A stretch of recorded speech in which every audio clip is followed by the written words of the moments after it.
Mensagem: a relação do verdadeiro cristão com os irmãos. O texto que nós vamos ler encontra-se em 1 Pedro, capítulo 3, versículo 8. Vamos meditar nesse versículo. Primeira carta de Pedro, capítulo 3, versículo 8. E diz assim o texto: por fim, tenham todos o mesmo modo de pensar. Sejam cheios de compaixão uns pelos outros. Amem uns aos outros como irmãos. Mostrem misericórdia e humildade. Meus queridos, Pedro, ele mostra aqui fundamentos que devem alicerçar o relacionamento entre irmãos. E exatamente nesse versículo que lemos, ali está claro a exortação que Pedro faz quanto à unidade, quanto ao amor fraternal, ou seja, o amor que deve existir na relação entre irmãos. E o nosso relacionamento como irmãos em Cristo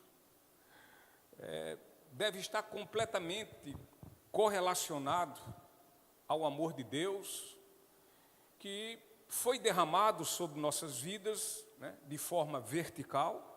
Deus derramou esse amor sobre nós. E assim, este mesmo amor deve ser espalhado horizontalmente, a fim de que atinja a nossa irmandade, a todas as pessoas. E, queridos, a prova do nosso amor a Deus é o nosso amor aos irmãos. E vemos aqui Pedro destacando aspectos que podem ser vistos na vida de verdadeiros cristãos em sua relação fraternal. E o primeiro aspecto que nós vamos verificar é que verdadeiros cristãos tendem a viver em unidade de pensamento. Nesse versículo 8, o apóstolo Pedro, ele diz no início: por fim, tenham todos o mesmo modo de pensar. Então o apóstolo, após falar sobre outros tipos de relacionamentos, o apóstolo agora ele adentra no que diz respeito ao relacionamento entre irmãos em Cristo. E Pedro aqui, quando ele diz por fim, talvez você encontre em outra versão, ele dizendo finalmente, ele quer dizer aqui que esse por fim ou finalmente, ele quer dizer a respeito do que ele já vinha falando. Ou seja, então, diante de tudo que eu já falei sobre relacionamentos interpessoais, eu quero que vocês entendam que, assim como a lei resume ela toda ao amor, então os relacionamentos humanos, como um todo, se cumprem no amor. E isto porque a palavra assim diz, conforme diz o apóstolo Paulo em Romanos, no capítulo 13, dos versículos 8 ao 10, quando o apóstolo fala: não devam nada a ninguém, a não ser o amor de uns pelos outros. E Paulo continua e diz: quem ama seu próximo cumpre os requisitos da lei de Deus, pois os mandamentos dizem: não cometa adultério, não mate, não roube, não cobice. Esses e outros mandamentos semelhantes se resumem num só: ame o seu próximo como a si mesmo. O amor não faz mal ao próximo, portanto, o amor cumpre todas as exigências da lei de Deus. Então, a ideia básica nas palavras de Pedro, quando ele diz para que tenhamos todos o mesmo modo de pensar, Pedro está falando aqui sobre unanimidade e não uniformidade. E quanto à unanimidade, vamos ver algumas passagens, ou pelo menos duas, que vão falar exatamente sobre essa questão da unanimidade. Atos capítulo 4, versículo 32. Lá em Atos 4, 32, a palavra diz: todos os que creram estavam unidos em coração e mente. Não se consideravam donos de seus bens, de modo que compartilhavam tudo que tinham. Um outro texto que vai nos falar sobre unanimidade está em Filipenses capítulo 2, versículo 2 ao 5. Então completem minha alegria, concordando sinceramente uns com os outros, amando-se mutuamente e trabalhando juntos com a mesma forma de pensar em um só propósito. Versículo 3: não sejam egoístas, nem tentem impressionar ninguém. Sejam humildes e considerem os outros mais importantes que vocês. Não procurem apenas os próprios interesses, mas preocupem-se também com os interesses alheios. O versículo 5 diz: tenham a mesma atitude demonstrada por Cristo Jesus.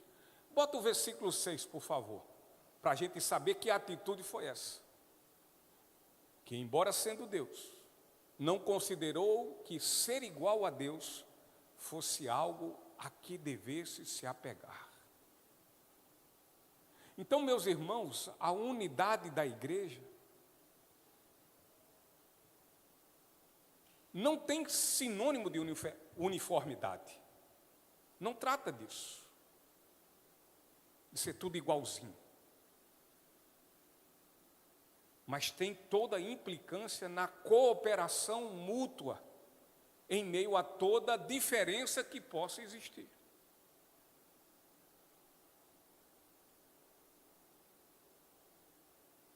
Em meio a todas as nossas diferenças. Porque afinal nós somos um corpo, e um corpo com diferentes membros. Contudo, não devemos viver em disputas, em competições. Antes, cooperamos e contribuímos mutuamente. E para que fim? Com que objetivo? Para o bem de todos. O bem de todos. Entre os membros da igreja, queridos, não deve existir divisões, não pode ter partidarismo. Isso foi de forma enfática condenado pelo apóstolo Paulo na igreja de Corinto. Então não pode existir isso, e tampouco pode existir vanglória.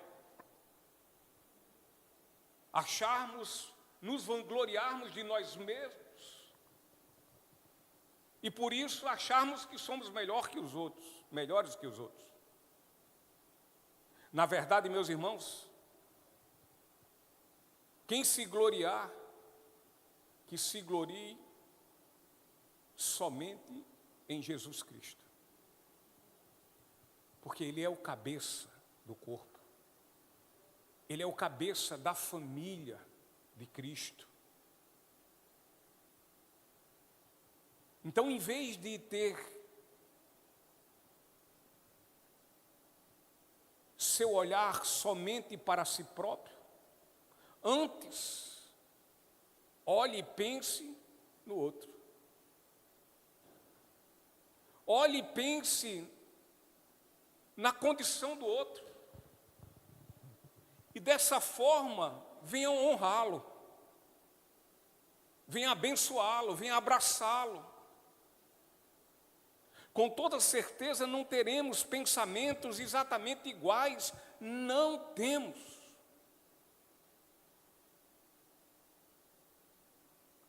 No que diz respeito a sobre todas as coisas, não temos, não há essa uniformidade. E tampouco é exatamente isso que Pedro quer dizer, ele não quer falar sobre isso. Quanto a termos todos o mesmo modo de pensar, ele quer dizer, então, sejam iguais, idênticos. O que Pedro está dizendo é que, quanto a Cristo e a obra do seu reino, nós devemos ter a mesma convicção. E, portanto, estejamos unidos, conforme a palavra de Deus diz que temos que ser. Então, Pedro quer, com suas palavras, que os cristãos sejam governados pela mente do pastor da igreja. Sim, mas aquele, Cristo. A fim de que muitas diferenças que possam existir não venham trazer divisão, mas ao contrário, que possam somar, que e somando venha enriquecer a igreja do Senhor. Porque divisão não traz riqueza alguma. Divisão traz prejuízo. Portanto, Pedro, ele exorta a igreja a viver em harmonia. Deus nos deu, meus irmãos, como seu povo, Ele deu a nós uma variedade de dons e talentos. E esses dons e talentos nos levam, muitas vezes, a opiniões diferentes. Contudo, queridos, que essas opiniões diferentes, elas sejam para somar.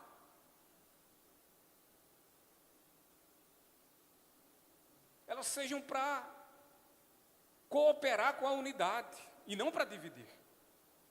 Que elas não venham dividir para que nós venhamos viver em completa desarmonia.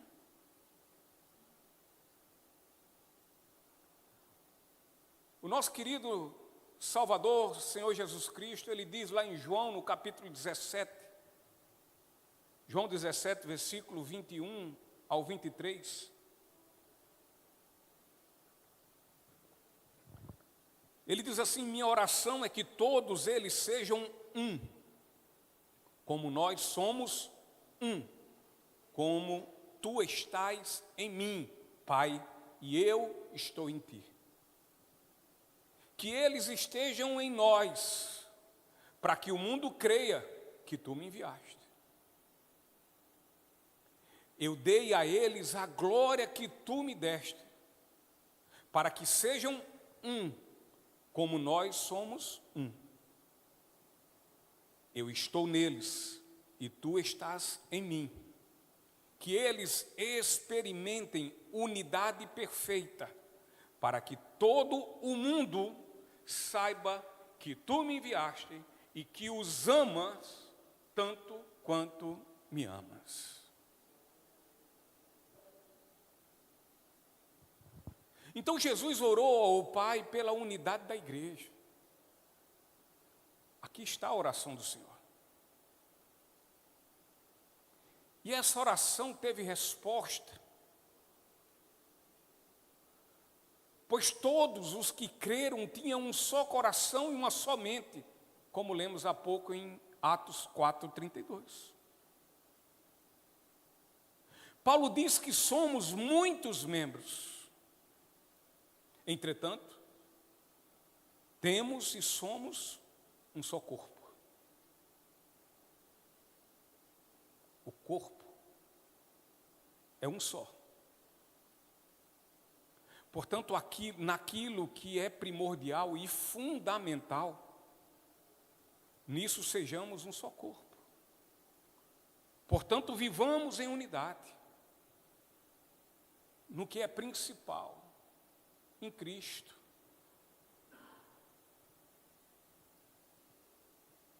Segundo os fundamentos basilares, verdadeiros e fundamentais do Evangelho. Temos que concordar nisso. Porque se não concordarmos, aí de fato não haveremos de caminhar juntos. Se temos evangelhos diferentes, não dá. Se temos Cristos diferentes, não dá.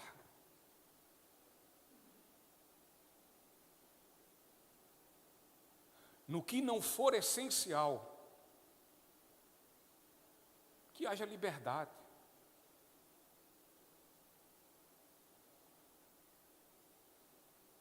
Mas o amor nos faça viver harmonicamente em tudo. Você pode até, em alguma coisa que não é essencial, pensar diferente. Eu acho que essa mesa está muito enfeitada, da ceia. Está muito chique, muito cheio de... Aí tem que ser como? Não, tem que ser só um tamborete com algumas coisas aqui, pronto. Eu pergunto, isso é essencial? Isso vai nos fazer dividir o corpo? Então, estou dando assim um exemplo bem esdrúxulo.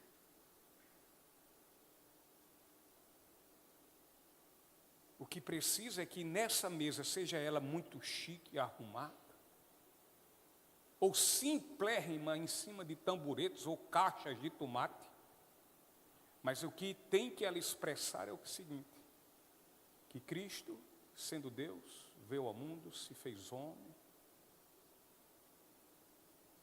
e obedientemente entregou-se à sua morte, morte de cruz, mas ao terceiro dia ressuscitou e vive está. E porque Ele vive, nós teremos a vida eterna, nós venceremos a morte. Isso é essencial. Agora, se tiver diferença nisso aí, não tem como.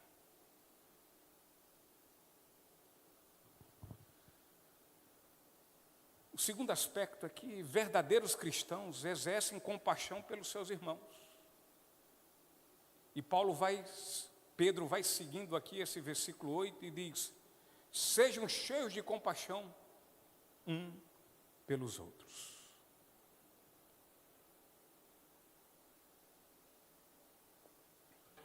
E compaixão é ver a vida com os olhos dos outros, queridos.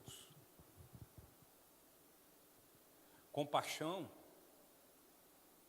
como a gente já está cansado de saber, é a dor do outro no meu coração. Isso é compaixão. Exercer compaixão não é somente estar do lado daquele que está sofrendo e está sentindo muita dor. Nós temos que estar dentro, sentindo a sua dor e o seu sofrimento. Porque se ficarmos alheios a isso, logo, logo o esqueceremos. O apóstolo Paulo, em Romanos capítulo 12, versículo 15, ele diz: alegrem-se com os que se alegrem, e chorem com os que choram.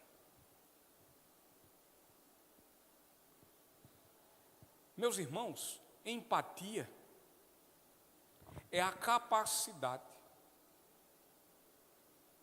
de nós nos colocarmos no lugar de outros e então nós compartilharmos os seus sentimentos com nossas próprias vidas.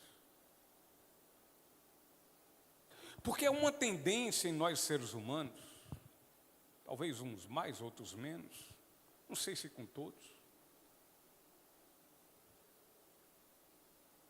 Mas há uma tendência em nós de termos, ou muito ou pouco, uma invejazinha das alegrias dos outros, das vitórias dos outros,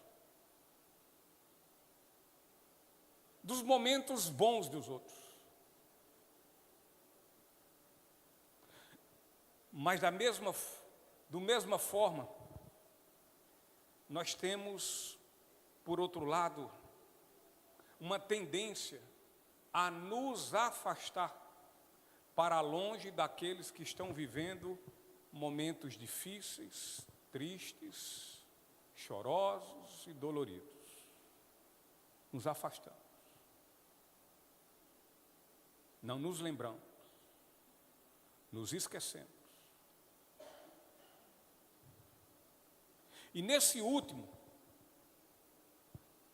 somos tendenciosos a agirmos como o sacerdote e o levita da parábola do bom samaritano. Está ali, estamos vendo, a gente dá uma de doido e parece que não estamos. Fechamos nossos olhos. Aí eu nem vi, passei fechando, eu estava com os olhos fechados e orando ao Senhor, não me deu para ver.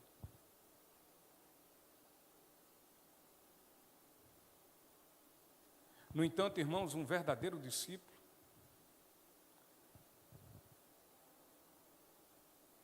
e ele é verdadeiro porque ele está em Cristo, e por isso ele é levado a se envolver com as alegrias, mas também com as tristezas dos que vivem à nossa volta.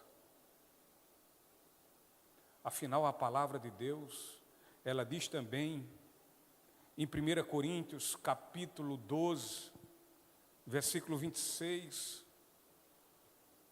se uma parte sofre, todas as outras sofrem com ela. E se uma parte é honrada, todas as outras com ela se alegram. O terceiro aspecto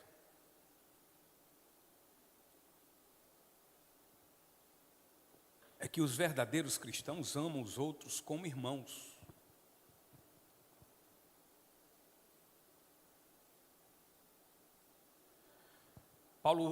Pedro diz: amem uns aos outros como irmãos. Então, verdadeiros discípulos, verdadeiros cristãos amam fraternalmente, ou seja, eles exercem amor pelos outros como irmãos de sangue.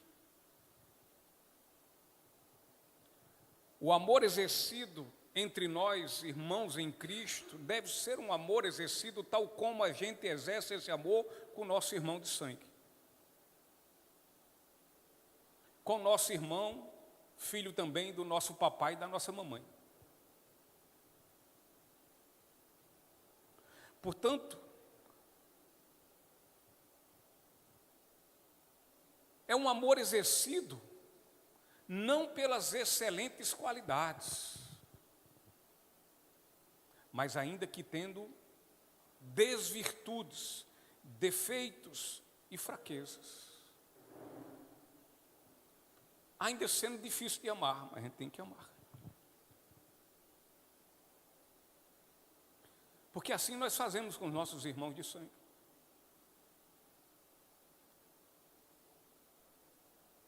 Se eu chegar para minha irmã e perguntar a ela, tem uma que ela diz na minha cara mesmo. Os meus defeitos, ela vai dizer tudo. Tem. A outra é mais assim, tem outra que é mais tranquilona nisso. Olha para mim e diz assim: tu é uma benção. Eu digo: vai perguntar a Isani.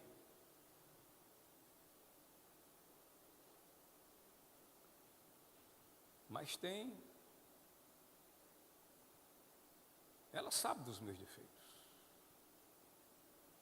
Mas na hora do pega para capar, ela diz: irmão, estou aqui.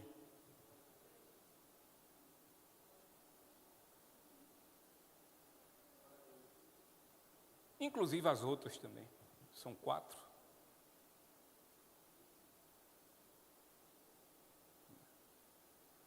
Então, além das desqualificações que possamos ter, mas temos que amar uns aos outros. Porque deixa eu dizer uma coisa a você, crente, tu tem defeito, tu é imperfeito, tu não é isso tudo que tu pensa que é, não.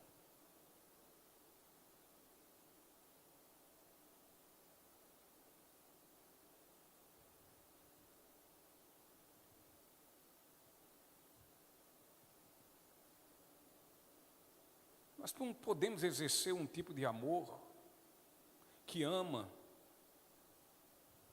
somente porque aquela pessoa me agrada.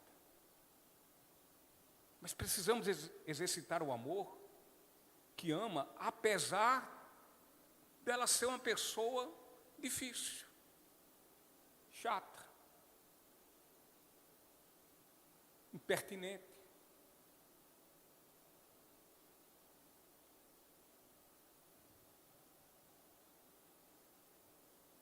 Isso não quer dizer que você viva apaixonado por essa pessoa. Mas esse amor tem que ser exercido.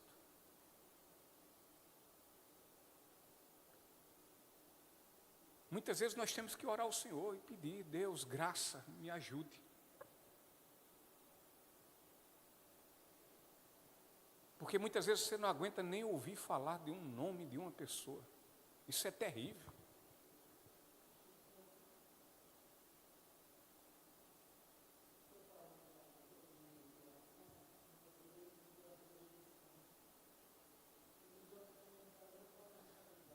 Dou um sangue sem saber a quem, é verdade.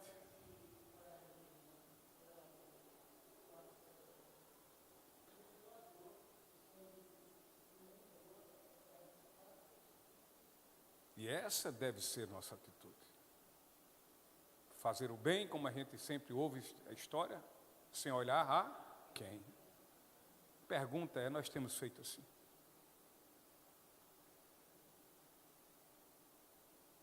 Ou só se fizer parte do meu partido, do meu grupo? Só se for do grupo da Luluzinha, ou como é do menino? Do Bolinha.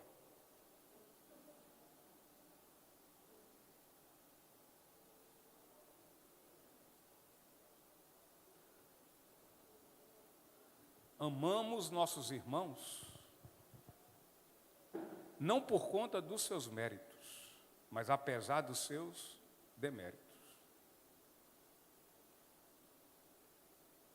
Pense bem nisso.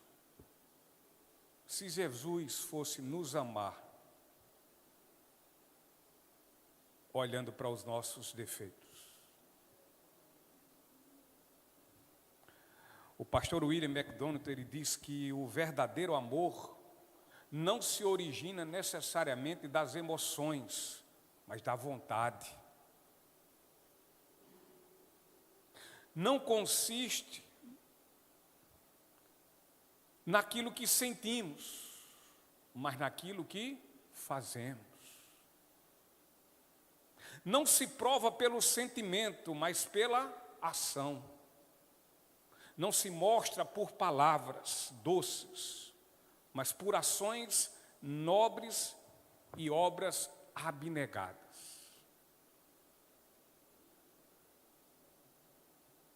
Joãozinho do amor já diz na sua carta: filhinhos, só de boca é fácil demais.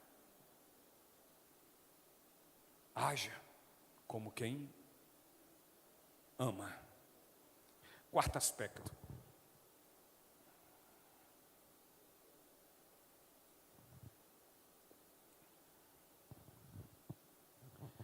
Verdadeiros cristãos são misericordiosos.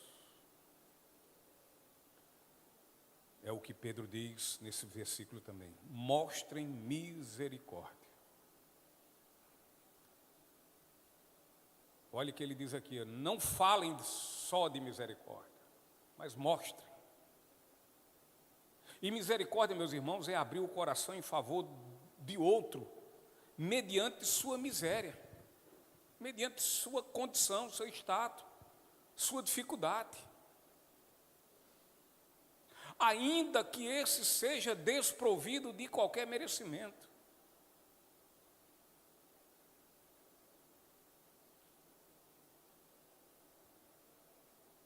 Muitas vezes a gente está olhando para uma pessoa em dificuldade, está passando por isso porque fez errado, porque fez assim. Não interessa. Ninguém está dizendo para eu nem para você ser conivente. Está dizendo para estender a mão. Para ajudar. Para ajudá-la. E por vezes nós ficamos remoendo, sabe, até a prorrogação depois do segundo tempo. Para os finalmente dos últimos segundos, para chegar junto. Enquanto isso, o outro ou a outra está lá, só a paçoca, sofrendo, ansiosa. Agora há pouco eu presenciei isso. Uma pessoa passando por uma situação dificílima, uma outra pessoa sabendo que podendo ajudar, fez o maior fuzuê, talvez assim, botou no grupo. E foi a última, aliás, nem o seu nome constou na relação de ajuda àquela pessoa. Fez o fuzuê todinho. Só no final que disse, poxa, como esse povo é bom. Pelo menos seu reconhecimento. Que de bom não tem nada, é misericórdia. E por que a gente tem que exercer misericórdia? Porque misericórdia nós queremos, e misericórdia Deus exerce sobre nossas vidas. Já viu uma pessoa passando necessidade, você deixar ver mesmo sofrendo? Quem está com fome quer comer hoje. Quem está com dor de cabeça quer tomar o analgésico hoje. Agora, sabe qual é o problema que a gente não faz assim? É porque a gente não sente a dor do outro. Ou seja, não exerce a compaixão.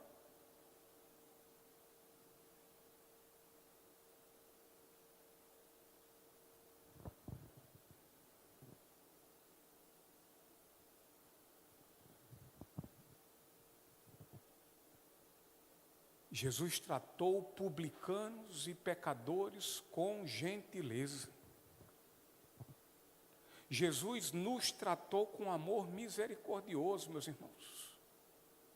Quando Ele então nos deu o que de fato não merecíamos. Antes disso, Ele nos livrou sendo gracioso com as nossas vidas. Jesus nos recebeu e nos amou, nos dando vida e vida eterna. Quando, na verdade, merecíamos a morte e o sofrimento eterno lá no inferno.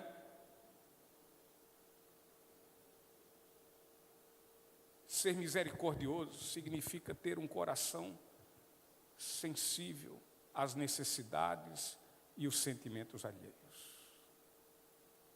Mesmo quando um verdadeiro cristão sofre ofensa,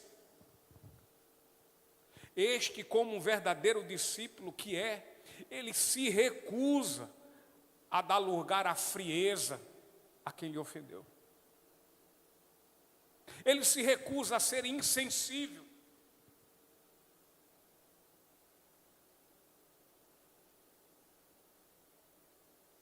Ele se recusa a ser cínico. Ele se recusa a exercer o desprezo. Porque ele sabe o que ele merece. Ele merece frieza, insensibilidade e desprezo. Mas o Senhor, por sua misericórdia, Ele se fez sensível. Ele não usou de frieza e nem o desprezou, antes o recebeu de braços abertos na cruz do seu Calvário. Um verdadeiro cristão, ou seja, um verdadeiro discípulo, há de ser misericordioso, visto que não existe cristianismo, repare bem, não existe cristianismo sem misericórdia. Quinto e último aspecto: verdadeiros cristãos são humildes. Pedro diz: mostrem humildade.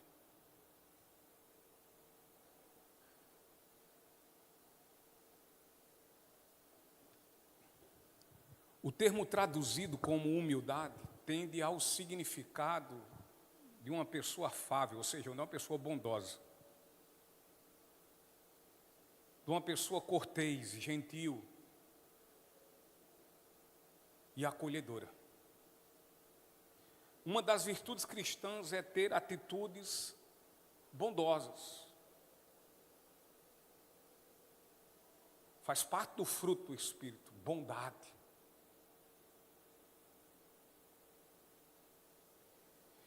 Em essência, implica pensar nos outros e pensar de forma humilde.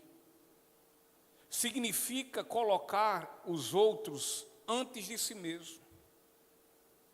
E, portanto, culmina em não somente falar, mas esse, além de falar, ele age, e age com bondade. Ele não só fala de bondade. Se há uma oportunidade de ajudar o humilde, se há uma oportunidade de ajudar a pessoa que é humilde, ela não perde a oportunidade. Ela não deixa esse cavalo passar selado. Ela vai ao encontro. Antes mesmo do pedido. Não me pediu, mas eu estou vendo. Tem gente que uma pessoa cai no chão, passa de lado, rapaz, não apanhasse aquela pessoa, não ajudasse a levantar, não me pediu.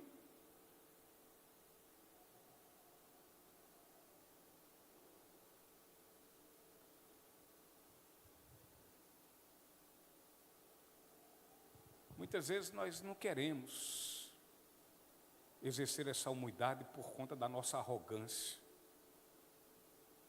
da nossa presunção. Há pouco eu já tinha visto esse vídeo, tinha recebido aquele vídeo eu não me lembro agora quem foi que enviou para mim, eu baixei do Instagram e coloquei lá no grupo da igreja. Aquela história da Branca de Neve.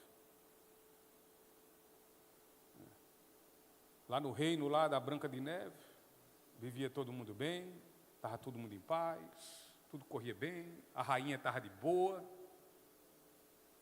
Branca de Neve também, sete anões tudo pulando de alegria, exceto um vascaíno que tinha lá, esse não estava, é difícil, né? E aí o que é que acontece? A rainha, bonitona, chegou perto do espelho e disse: espelho, espelho meu, existe alguém mais linda do que eu? O espelho respondeu: Branca de Neve, ela é muito mais bonita do que você. Daí para frente a rainha virou bruxa, contratou um pistoleiro e mandou matar a Branca de Neve. A pergunta: como é que nós respondemos quando recebemos uma palavra que não queremos receber? Quando somos confrontados sobre nossos erros, como é que nós respondemos? Viramos bruxas ou feiticeiros?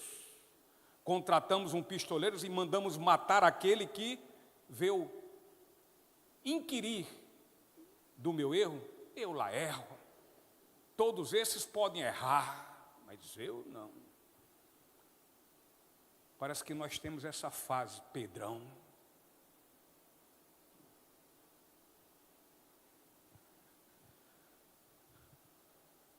pastor Hernandes Dias Lopes diz que os símbolos da humildade, sabe o que é?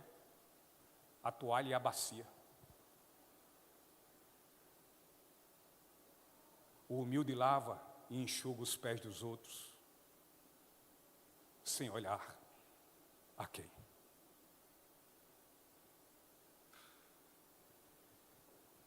Efésios capítulo 4, versículo 3.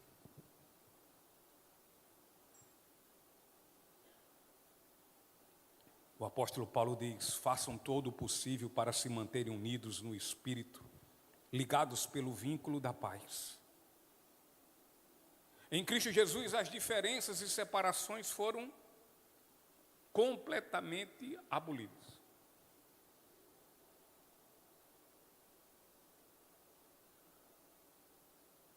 E então Deus, quando formou a sua igreja, Ele eliminou ali, meus irmãos, a maior divisão que já podia existir, que existia entre os seres humanos.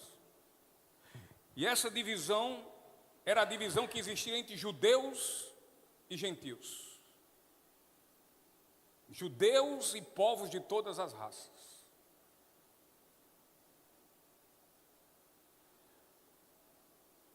A pergunta é, será que ainda há uma tendência de existir na igreja de Cristo de hoje, uma igreja judaica e outra de outras nações? A igreja que eu prefiro, e essa não tem minha preferência, é minha preterida. Eu não gosto dela.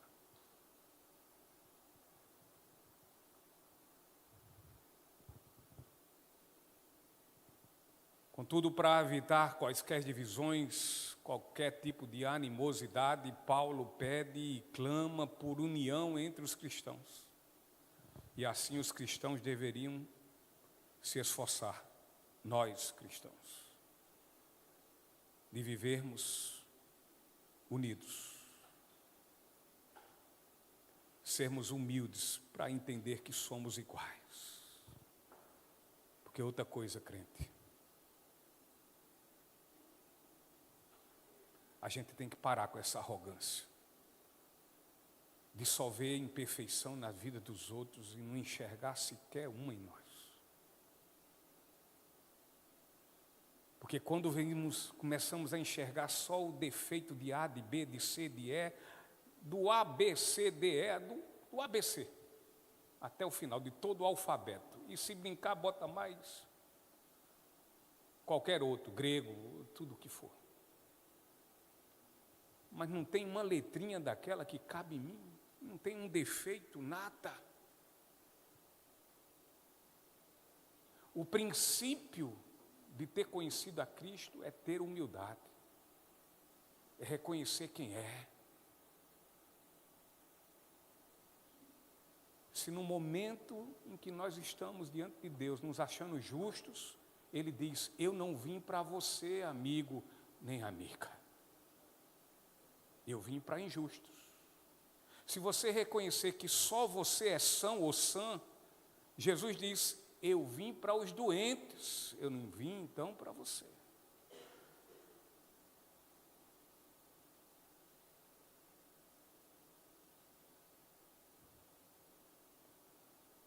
Mas como é que os cristãos então vão se esforçar para viver essa unidade? Pedro está dizendo: façam todo o possível.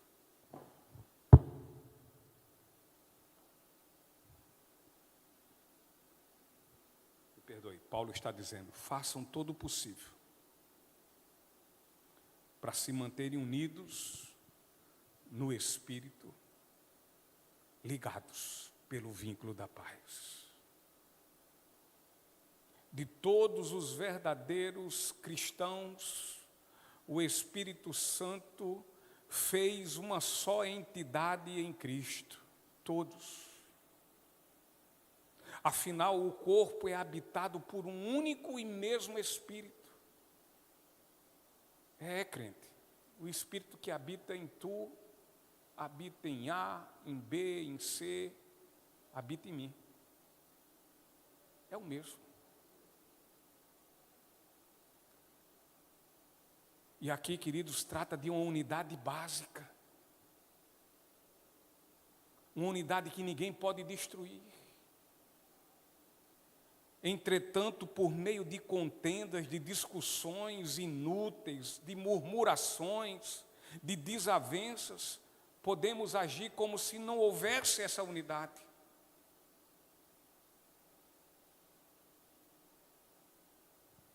Queridos, nos manter unidos no Espírito significa viver em paz, ou seja, ligados pelo vínculo da paz. E é essa paz que liga, é essa paz que une, é essa paz que prende os membros do corpo uns aos outros, que vivem entrelaçados, apesar ainda das grandes e muitas diferenças que temos, diferenças naturais. A reação comum, quando surgem as diferenças entre os cristãos, é separar-se e formar outro partido, formar outro grupo, formar minha panelinha. Mas a reação espiritual age de uma outra forma. E esta reação resume-se no seguinte: no que é essencial, unidade. Em questões onde haja dúvidas, liberdade. E em todas as coisas, misericórdia. Na vida de qualquer um de nós. Aqui, ó. Aqui dentro existe um potencial carnal, pecaminoso, que é suficientemente capaz para destruir qualquer igreja local ou qualquer obra de Deus. Fecha a porta da igreja. Aqui dentro de nós tem uma capacidade para isso. Carnal, mas é uma capacidade. Por isso precisamos e temos de abafar e conter todos os nossos caprichos e atitudes. E então trabalharmos unidos, juntos, e em completa e harmônica paz, a fim de quê? De Deus ser glorificado, a fim que haja uma bênção comum, haja uma alegria comum.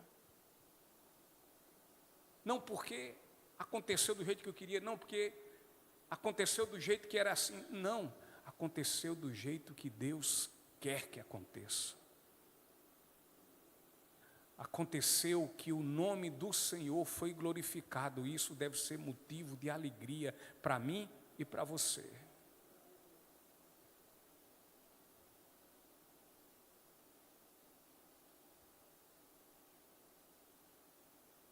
Numa igreja local, onde existem verdadeiros discípulos, estes cristãos prezam pelo bom relacionamento entre irmãos.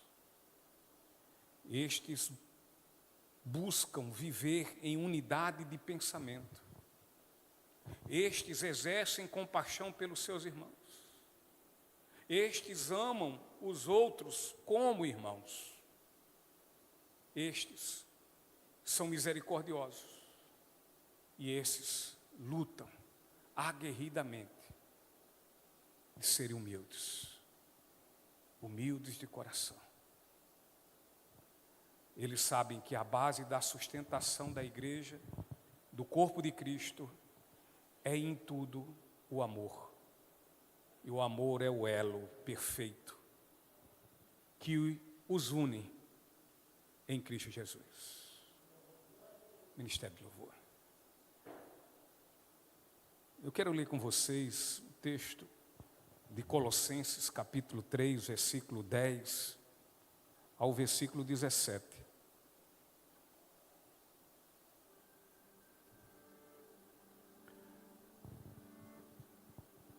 E o versículo 10 diz: revistam-se de nova natureza, da nova natureza, e sejam renovados à medida que aprendem a conhecer seu Criador e se tornam semelhantes a Ele.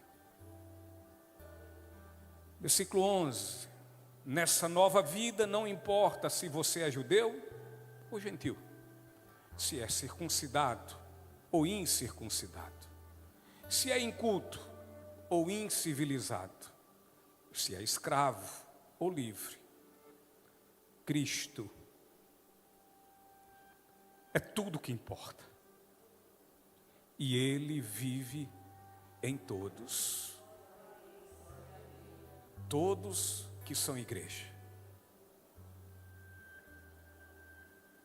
Versículo 12. Visto que Deus os escolheu para ser seu povo santo e amado. Revistam-se de compaixão, bondade, humildade, mansidão e paciência, povo santo e amado. Foi amado e considerado santo, separado para Deus. Esse santo é separado para a glória de Deus. Versículo 13.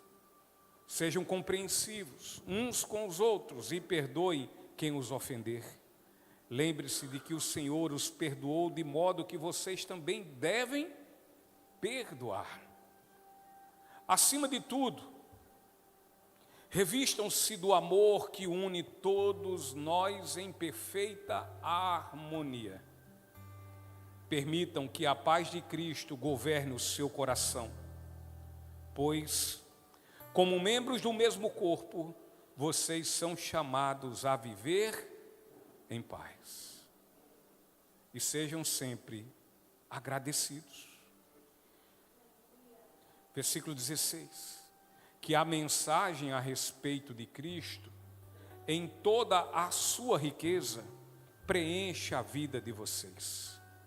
Ensinem e aconselhem uns aos outros com toda a sabedoria. Cantem a Deus salmos, hinos e cânticos espirituais com o coração agradecido. E versículo 17 diz: e tudo o que fizerem ou disserem, façam em nome do Senhor Jesus, dando graças a Deus o Pai por meio dele. Deus fez uma nova criação, e nessa nova criação nós somos agora as novas criaturas. Jesus é o nosso objetivo e é o nosso exemplo. Ele é o nosso alvo. Portanto, é Ele quem deve governar as nossas vidas e não nós mesmos. Um dia, meus irmãos, estaremos diante do tribunal de Cristo. E nossas vidas não serão comparadas com a vida dos outros.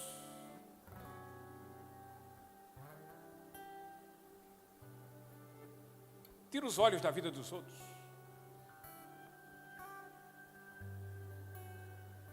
As nossas vidas não vão ser comparadas com a vida de A ou de B.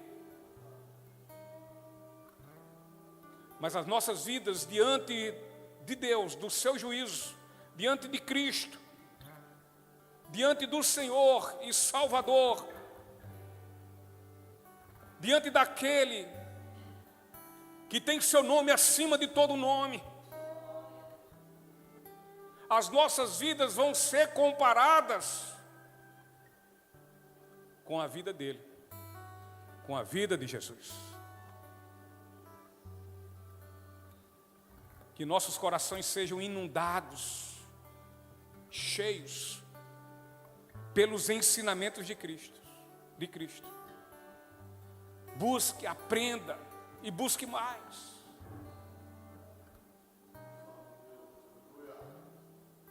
Busque ao Senhor. Busque-o.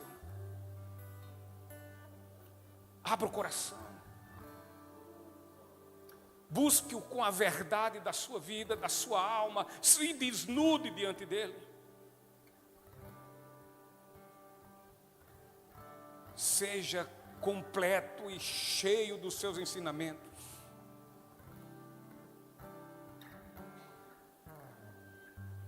Que sejamos ricamente habitados pela palavra de nosso Senhor. E assim sejamos também cheios do Espírito Santo de Deus. Você só vai ser cheio, eu só vou ser cheio do Espírito Santo de Deus, se eu também for cheio da sua palavra. Se ela transbordar em mim. E esse transbordar reflita também na minha vida, no meu viver.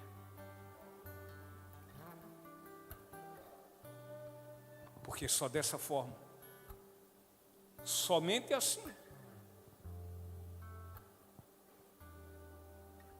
eu já escutei muito, inclusive eu já falei. O que você mais deseja na sua vida é gente daquela forma bem farisaica. Se eu quero fazer a vontade de Deus. A pergunta é, você sabe qual é a vontade de Deus? Nós sabemos qual é a vontade de Deus?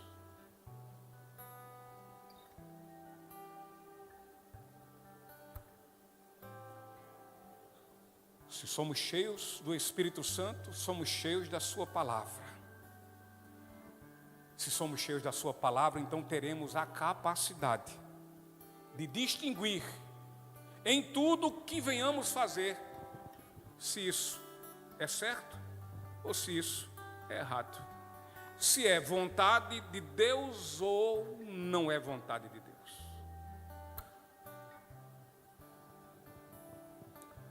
E a grande saída é que, sendo nós conhecedores da palavra e dos ensinamentos de nosso Senhor, poderemos então responder de forma positiva as seguintes perguntas.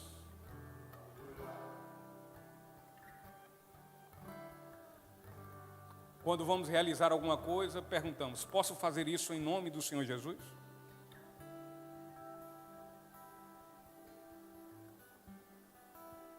Se estivermos cheios do Espírito Santo, capacitados por sua palavra, haveremos de responder: se eu posso fazer isso no nome do Senhor,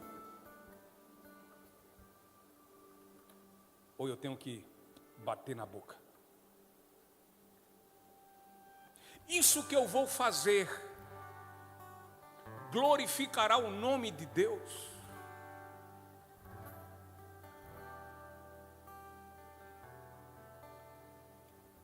Isso que eu vou fazer, eu poderei contar com a bênção do Senhor? Jesus, Ele ficaria contente se me visse fazendo tal coisa, em especial naquele grande dia.